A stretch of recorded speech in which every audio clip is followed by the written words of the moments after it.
먼저 첫 번째로는 윤 대통령의 풍자 카툰 이야기부터 좀 해보려고 합니다. 한 고등학생이 그린 그림이 이제 만화 축제에서 수상을 했는데 이를 두고 문체부가 행사를 주최한 기관에 엄중 경고를 하면서 이게 이슈가 되고 있습니다. 지금 화면에 나오고 있는 그림이죠. 이제 풍자 카툰인데요. 먼저 이게 국감에서도 공방이 오가고 있었는데 두 분께서는 이 사안을 좀 어떻게 보셨는지 말씀을 먼저 좀 들어볼게요. 문광부가 충성 경쟁을 하면서 좀 쓸데없는 짓을 한 것 같습니다. 뭐 스타 장관이 지금 나와야 된다라고 대통령께서 말씀하신 거를 좀 문체부가 좀 너무 이거를 충성 경쟁하고 있는 게 아닌가. 그냥 저것도 문제가 있다고 한다면 그냥 그 기관에게 통보하면 될 일이고 전화를 해서 뭐 문제를 제기하거나 아니면 사후적으로 해석하면 뭐 처리를 하면 될 일인데 저거를 보도자료를 내고 언론에 대놓고 저거를 얘기하는 것 자체가 뭐 누군가에게 저 이런 거 하고 있습니다라는 걸 좀 알려주기 위한 좀 오버 과잉 행동이 아닌가 싶고요. 네. 실제로 뭐 이 원작자도 표절이 아니다라고 이제 이야기를 하고 있는 것처럼 밝혔고 또 그렇게 본다면 저게 절차상으로 저렇게까지 좀 과잉으로 할 만한 일인지 좀 의문스럽습니다. 이렇게까지 할 사안인가? 네. 저도 정부적인 대응에 있어서는 뭐 이걸 이렇게 일을 키울 필요가 있었나. 저도 사실 이건 거는 대통령께서도 그냥 웃으면서 아이 뭐 청소년들이 보시기에 제가 부족한 부분이 있다면 더 잘하겠다. 앞으로는 좀 KTX로 그려달라. 내가 더 빠르게 일하겠다. 뭐 이렇게 웃으면서 넘어가면 될 일인 거는 맞고요. 근데 저는 여기서 만화진흥원도 좀 잘못했다고 솔직히 말하고 싶습니다. 네. 만화진흥원이 문체부의 이 사업을 따고 문체부 후원을 받을 때는 정치적 의도가 있는 뭐 작품, 타인의 명예를 훼손하는 작품 안 하겠다라고 해서 받은 걸로 지금 알려지고 있어요. 사실 정치적 의도가 있잖아요. 네, 그래서 저는 만화진흥원이 약간 중간에서 좀 기망을 한 부분은 비판받을 거는 있다고 보고요. 다만 여기서 한 걸음 더 나아가면 저는 애당초 이런 조건을 좀 없애야 된다고 생각합니다. 왜냐하면 우리가 만화를 그리면서 뭐 풍자를 할 수도 있는데 정치적인 영역을 어디로 선을 그을 겁니까? 예를 들면 이 학생이 저출산 고령화가 지금 심각해지고 있는데 대한민국 정치가 여기에 대해서 제대로 아무것도 못하고 있다라는 걸 비판하는 그림을 그렸다 칩시다. 네. 이건 그럼 정치적인 겁니까? 아닙니까? 뭐 여당은 비판하면 되고 뭐 야당은 하면 안 되고 이런 것도 없는 거 아니에요. 그래서 저는 문체부가 문화를 진흥하는 어떤 부처인 만큼 앞으로는 정치적인 의도를 빼라 이런 얘기 자체를 좀 서로 안 했으면 좋겠다 하는 얘기도 같이 드립니다. 국민의힘 측에서는요, 이게 이제 그 작품 자체의 어떤 작품성이나 어떤 논란 여러 가지 희화와 풍자, 조롱 논란에 더불어서 표절 아니냐 이런 제안도 이런 문제 제기도 하면서 더불어서 그러면 이 전 정권에서는 뭐 이런 아무 일이 없었냐 이런 논란도 또 제기를 하고 있거든요. 아니 뭐 어떤 정권이냐에 따라서 풍자를 할지 말지 그건 풍자한 사람들 마음이죠. 그리고 저는 표절이라는 얘기는 솔직히 말이 안 된다고 생각하는 게요. 이런 기차를 관련해가지고 쓰는 만화가 굉장히 많아요. 그러니까 지금까지 굉장히 많았었고 심지어는 요거에 이제 표절의 직접 대상이라고 여겨지는 영국의 이 만화가도 아이고 뭐 표절 아니다 그랬거든요. 그래서 저는 표절이라는 얘기 안 맞다고 생각합니다. 네.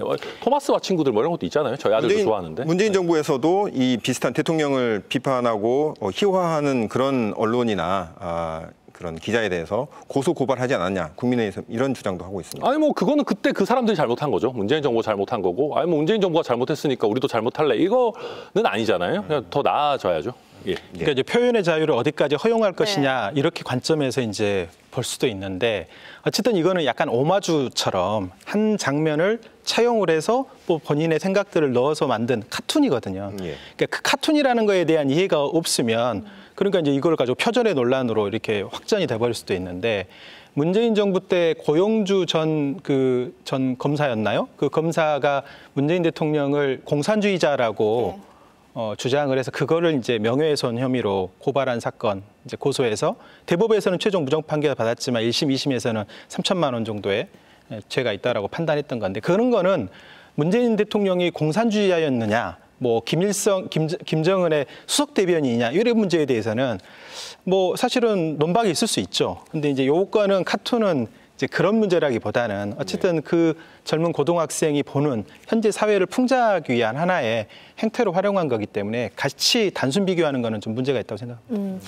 이게 그 부천 국제 만화 축제에서 출품한 작품에서 나온 이야기이기 때문에 또 동일선으로 비교하기는 좀 어렵죠. 그렇죠. 그리고 이미 이거는 행사가 끝나버린 사안이었고 그분은 이제 좀 공개적인 자리에서 언론에서 이제 그런 것들을 주장을 하면서 문제가 됐던 거기 때문에 네. 이거는 문제를 삼기 위해서 이미 끝나버린 사안을 끄집어내 가지고 갑자기 뒷북치듯이 문체부가 언론 보도 자료를 배포하고 막 강경하게 나갔던 측면이었고 그때 당시하고 좀 상황이 좀 다르다 이렇게 할 수 있습니다. 예, 그러다 보니까 이제 이게 표현의 자유 논란으로까지 확산이 되고 있습니다. 대통령께서 취임식 때도 자유를 여러 차례 언급을 했고 5.18 기념식 때도 그랬고요. 이번에 유엔 총회 가서도 연설에서 자유라는 단어를 21번이나 사용을 해서 이제 그 자유를 정말 중요시하는 대통령이라고 이렇게 생각을 하고 있는데 정작 이 표현의 자유 논란이 불거졌을 때 이 표현의 자유는 그럼 자유가 아닌 거냐? 또 이런 말들이 나오고 있지 않습니까? 여기에 대해서는 어떻게 생각하십니까? 네, 저는 뭐 타당한 지적이라고 생각하고요. 그러니까 우리가 그 대통령을 임금님으로 만들면 안 됩니다. 과잉 충성하는 사람들이 대통령을 임금님으로 만드는 우를 범하고 있어요. 예를 들면 홍준표 대구시장 같은 경우도 최근에 이준석 대표에 대해서 징계의 자유도 있다. 뭐 촐랑촐랑거리면서 그 대통령한테 그 방자하다 뭐 이렇게 이제 하고 있거든요. 근데 방자한 게 아니에요. 네. 임금님한테 그러면 방자하죠. 근데 대통령은 임금님이 아니거든요. 네. 말씀하신 것처럼 우리 윤석열 대통령이 자유를 굉장히 강조하시는 분이고 또 제왕적 대통령제를 탈피하는 어떻게 보면 제스처를 보여주기 위해서 구중궁궐 같은 청와대를 나와가지고 용산청사로 들어간 것 아니겠습니까? 그렇다면 대통령에 대해서 우리가 얼마든지 풍자할 수 있고 비판할 수 있고 뭐 여당 구성원들도 거기에 대해서 뭐 사자성어 쓸 수도 있는 거거든요. 그래서 우리 그 스스로 좀 문화를 바꿔가야 된다. 근데 이게 좀 충돌하는 거죠. 아무래도 이제 좀 예전부터 정치하셨던 분들은 이 대통령이 제왕적인 거에 익숙하거든요. 그게 오히려 또 편한 면도 있고요. 대통령이 시키는 대로만 하면 되니까. 예. 저는 대통령이 시키는 대로만 하지 않는 정치를 지금 저희 여당 정치권이 좀 연습해가고 있는 그런 단계가 아닌가. 그러면서 약간의 잡음들이 나온다. 뭐 그렇게 생각하고 있습니다. 그러니까 저번에 이준석 대표도 그 국회 정론관에서 기자회견할 때 자유를 얘기했거든요. 네. 윤석열 대통령이 그 유엔 총회에서 얘기했던 자유는 자유민주주의 예전에 우리 멸공 멸콩이라고 그래서 뭐 계속 그 윤석열 후보 시절부터 해서 게시물도 올리고 그랬잖아요. 공산주의가 싫어요. 네. 그러니까 이제 그런 개념에서 이념적인 자유를 얘기하시는 것 같고 이준석 대표가 보수의 이제 이른바 새로운 보수를 얘기할 때 자유는 뭔가 권력으로부터 좀 그러니까 침해되지 않는 개인의 자유 예. 그런 것처럼 부당하게 어떤 힘으로부터 본인 스스로가 생각하고 있는 것들을 얼마든지 얘기할 수 있고 활동할 수 있는 좀 보수의 새로운 그림들을 그리면 좋은데 여전히 대통령께서는 얼마 전에 그 후보 시절에 언론 담당했던 뭐 이제 대변인이었던 분이 감히 나를 가르치려고 들어? 예. 뭐 이렇게 얘기하셨다는 얘기를 1시간 얘기하면 59분 동안 얘기를 하고 누가 지적을 하면 감히 네가 나를 가르쳐 들려고 들어? 예. 뭐 이렇게 얘기하셨다는 건데 이제 그런 관점에서 보면 이준석 대표한테 이 녀석 이 XX 저 XX 얘기하시는 것도 그것도 보면 감히 네가 그러니까 그 이준석 대표의 그 표현과 표현의 방식과 이런 것들을 사실은 좀 너그럽게 이해해 줄 수도 있는데 그걸 못 받아들이는 거죠. 근데 이제 그게 좀 약간 세대 간의 문화 충돌일 수도 있고 예. 또 자유라는 개념도 반공의 의미에서 자유민주주의 그런 뜻에서 좀 출발하는 자유와 또 개개인의 자유가 국가로부터 통제받고 그렇게 하지 않고도 좀 얼마든지 자기 이야기를 표출할 수 있는 이런 자유의 개념과 좀 차이가 좀 있는 것 같아요. 오히려 그 유머랄까요? 유머, 여유에 대한 부분이 조금 더 들어간다면 좀 더 이제 분위기가 더 나아지지 않을까라는 생각도 드는데 지금 자유에 대한 이야기를 하고 있잖아요.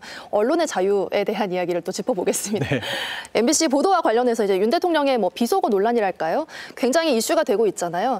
뭐 이렇게 들렸다 저렇게 들렸다라는 거는 사실 너무 많이 이야기를 나눴으니까 이 사안의 핵심은 뭐라고 봐야 할까요? 글쎄요. 이게 제가 봤을 때는 이것도 좀 과다한 충성 경쟁 같은 것들이 좀 있는 것 같아요. 진영 논리도 좀 결부돼 있는 것 같고요.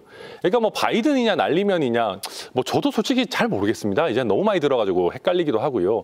근데 많은 분들이 바이든이라고 들었고 그리고 MBC뿐만 아니라 한 140여 개 정도 되는 언론사에서도 바이든이라고 자막을 붙였다고 해요. 그러면 우리가 굳이 MBC를 콕 집어가지고 공격할 이유는 없는 거거든요. 그렇게 하면은 약간 뭐 저희가 오늘 MBC에서 방송하고 있지만은 MBC를 과하게 띄워주는 거예요. 뭐 나머지 언론들이 뭐 MBC 받아 쓰는 일류 언론사입니까? 그런 게 전혀 아니거든요. 각자 판단에 따라서 그렇게 하는 건데 굳이 MBC를 타겟팅하는 거는 저는 좀 그래서 오히려 이거는 좀 잘못됐다. 그러니까 대통령이라고 하는 거는요. 누구랑 싸우느냐에 따라서 자기 급이 결정되는 겁니다.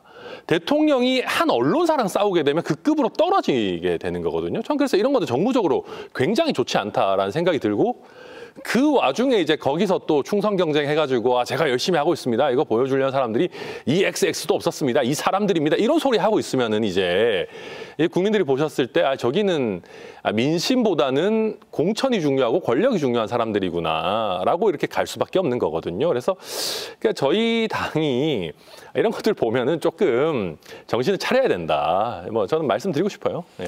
지난 7월부터 사실은 대통령의 국정운영 지지도가 확 떨어지기 시작했잖아요. 네. 그 결정적 계기가 나토 순방 때 민간인을 데리고 갔다라는 MBC의 사실은 특종 보도가 있었던 것이거든요. 그 뒤로부터 상당 정도 이제 윤석열 대통령이 공경한 상황으로 계속 빠져들고 있다라고 좀 내심 생각하고 있는 게 아닌가. 대통령실에서 그렇게 생각하는 게 아닐까. 네. 그래서 이 MBC 애들이 뭔가 의도를 가지고 윤석열 정부를 한번 손봐야겠다라고 생각을 하고 이게 몰아붙이고 있는 게 아닌가라고 생각하고 있는 것 같고 그런 관점에서 이번에 보도도 본인들이 뭔가 잘못했는데도 불구하고 그렇게 인식하기보다는 MBC가 목적을 가지고 윤석열 정부를 좀 뭔가 계속 공격하는 소재로 이거를 활용하다 보니까 이렇게 좀 큰 논란이 돼버린 게 아닌가. 그렇게 해서 MBC의 민영화 문제뿐만이 아니라 MBC를 손을 봄으로써 언론에게 좀 뭔가 시그널을 던지려고 하는 그런 정무적 판단이 있는 게 아닌가 싶어서 근데 그건 결국 성공하기는 좀 어렵겠다. 이렇게 빨리 생각을 하셔야 되는데 여전히 MBC에 대한 탄압이 뭐 세무조사뿐만이 아니라 직접 수사, 압수수색까지 뭐 이렇게 예정되는 것처럼 언론을 탄압하는 모습이 그닥 좋은 모습은 아닌 것 같습니다. 네. 뭐 근데 이제 뭐 세무조사 같은 경우는 뭐 정기 세무조사라고 하니까요. 이걸 뭐 저희가 또 너무 오비락식으로 해석할 일은 아닌 것 같고. 네. 그러니까 다만 저는 그렇게 봅니다. 우리가 너무 진영 논리에 갇혀가지고 우리 편 아니면 너네는 적. 근데 냉정하게 말해서 언론이 우리 편이 어디 있습니까? 원래 언론은 권력 감시하는 거예요. 그럼 보수 진영에 좀 우호적이라고 평가받는 언론들도 보수 진영이 결정적인 잘못하면 당연히 보도합니다. 그러니까 뭐 언론이 내 편이 어디 있고 네 편이 어디 있어요. 그리고 국민들도 예를 들면 조금 더 보수 성향의 국민이 있고 조금 더 민주당 성향의 국민이 있고 이런 것처럼 다양한 관점을 갖고 계시는 거거든요. 그럼 언론도 뭐 자연스럽게 다양한 관점을 갖고 있어요. 네. 그래서 뭐 저희한테 조금 우호적이지 않은 언론이라고 해도 그거 뭐 저희를 별로 안 좋아하시는 국민들의 목소리라고 생각하고 듣겠습니다 하고 웃고 넘어가면 될 일이거든요. 네. 저는 좀 저희 정치 자체가 이게 전쟁이 아니잖아요. 이게 서로 좀 더 잘하자는 선의의 경쟁이지. 그래서 좀 여유를 가졌으면 좋겠습니다. 네, 바이든이든 뭐 날리면 뭐 이런 보도 논란과 또 만평 논란 둘 다 이렇게까지 할 사안인가 싶은 생각이 듭니다.